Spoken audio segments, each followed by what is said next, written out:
राम भगवान। जीवात्मा का मुख्य लक्ष्य क्या है? बहुत अच्छा प्रश्न है। जीवात्मा, देखो,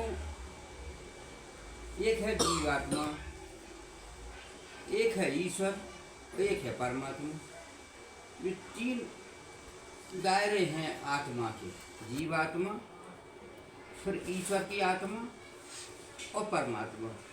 ये तीन पुरुष कहलाते हैं। जीवात्मा यानी तुम पुरुष हो, ईश्वर पुरुष है और परमात्मा पुरुष है। ये तीन पुरुष हैं।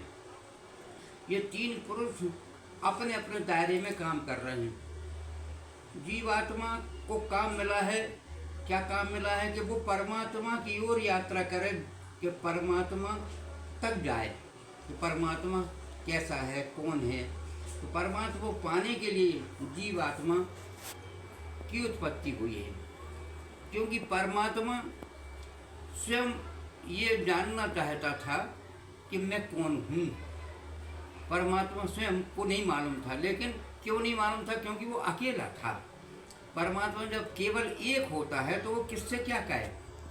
जब प्रकृति उसमें से प्रकट हुई, उसके प्रकाश से, तो दो हो गए परमात्मा, प्रकृति और परमात्मा, जड़ और चेतन, दो हो गए, प्रकृति और परमात्मा। जब प्रकृति सामने आई तो परमात्मा को भ्रम हुआ, क्योंकि प्रकृति तो भ्रम स्वरूप है, वो तो भ्रम में डालती है। तो उसने भ्रम डाला कि मैं कौन।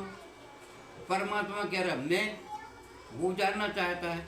तो दोनों मिल गए मैं कौन।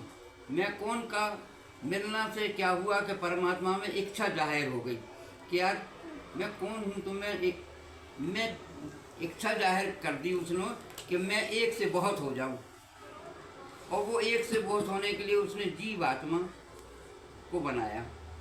जब जीवात्मा को बनाया तो उसको एक काम मिला कि मैं कौन हूँ।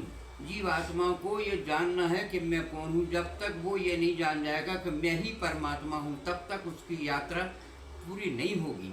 वो जानना ही उसे पड़ेगा। तो कहने का मतलब है कि जीव आत्मा को परमात्मा की प्राप्ति के लिए ही जीव बनाया गया है।